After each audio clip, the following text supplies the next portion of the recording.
that's easier for the line to block.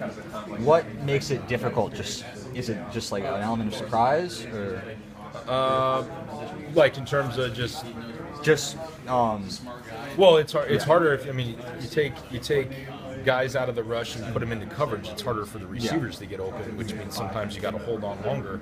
I mean, at the end of the day, depending on how your protection's working, if you got a one-on-one, it doesn't matter if they're rushing 8 guys or they're rushing 3. Your one-on-one's a one-on-one, and you got to win it. And you know, if there's nowhere to go with the ball, or you know, something breaks down, it doesn't really matter how many guys they're rushing. Was there any one thing in particular you guys worked on in the bye week? I mean, the biggest, as an offense or as an offensive line? As an offensive line. Go right back to your fundamentals.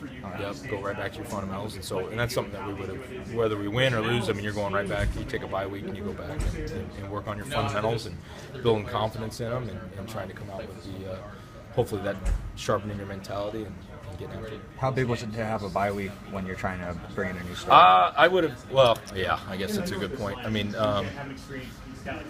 yeah, I guess that was an advantage. Yeah, I mean, personally, I would have liked to have been able to play the next day, you know. But yeah, that was. I think we took advantage of our bye week in a lot of ways, and hopefully that shows on Saturday. How was Trey doing? He's good. He's in a good spot. I mean, as good as you could possibly be in for everything that's happened. And unfortunately, football is a gladiator sport, and these things happen, and it's really all about your mindset. I know, you know, once the next steps is getting that thing fixed, and then just rehabbing from there. Yeah, hopefully. Unfortunately, I've been through a lot of that stuff before, and I kind of understand it, and hopefully I can help him out as well as obviously the rest of the team. Andrew, guys, 5th-year senior, has been all over the line, has experience. You kind of expect that this is a time where that experience will pay off. Yeah, absolutely. I mean, he kind of got thrown in there into that game. No one anticipates that, but that's why you practice. And between him and Luke, we're gonna have to rely on those guys. And like I said, it's part of football. Next man up, carry the flag, and let's go. There's no excuses. We got to rock and roll. Yeah. Luke physically was a guy, and as a recruit coming out of high school, highly coveted and all that stuff. Had the setback with the illness last year. Yeah, it's kind of the one thing. Right. One thing after another with him, it sounds like. This new guy kind of looks like he's finally healthy, maybe hitting his stride a little bit at this point. Yeah, we're excited about him, and so he'll get, he's going to get some opportunities in there, and it's obviously Andrew. You love the fact that guy's played almost like Coleman, where he's played a lot of different positions, and you're going to have to rely on that. And we all got to rally together. We didn't want to lose Trey, but that's football, and that happens, and that's why we try to develop all those guys. Sorry, guys.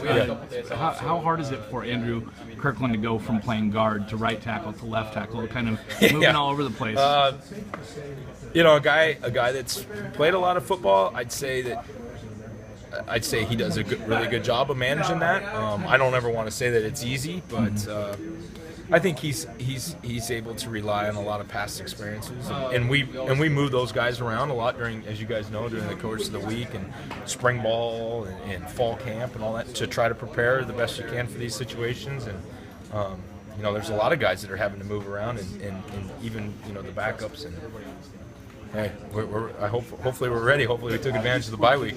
Did you have to do that ever in college? No, unfortunately, I was the guy that only played center and did have I got a fake knee now because of some of the stuff that I went through. But no, I wasn't. I guess I wasn't talented enough to play other positions. Is it something where you have the guy in the middle, the guy up front, the 5th-year senior leading the group who's also done that, so you can just say, that guy, do what he did. Yeah, Coleman, what a great example for that, playing all those different positions. And Andrew Kirkland, too, for that matter. I mean, he's played a lot. You got 2 extremes. You got Andrew Kirkland, who's played every position other than center and been reliable. And then you got a young guy like Luke Wattenberg, who's barely, hardly played, and he's bright-eyed, and so we'll figure it out between the 2 of them. Besides their physical characteristics, is it also a mental makeup where you can trust guys at different positions? Sure, yeah, and then again, always the key to any good line play is the communication aspect. So it starts with Coleman, who does a fantastic job, and then it's the guards talking to the tackles, and the tackles talking to the guards, and trying to get everybody on the same page. And that's huge. You get used to playing next to somebody, and maybe you don't have to make a call because you guys have had so many banked reps in practice, and all of a sudden you throw a new guy in there, and you take nothing for granted. You got to over communicate, and hopefully eliminate some of those mental communication errors.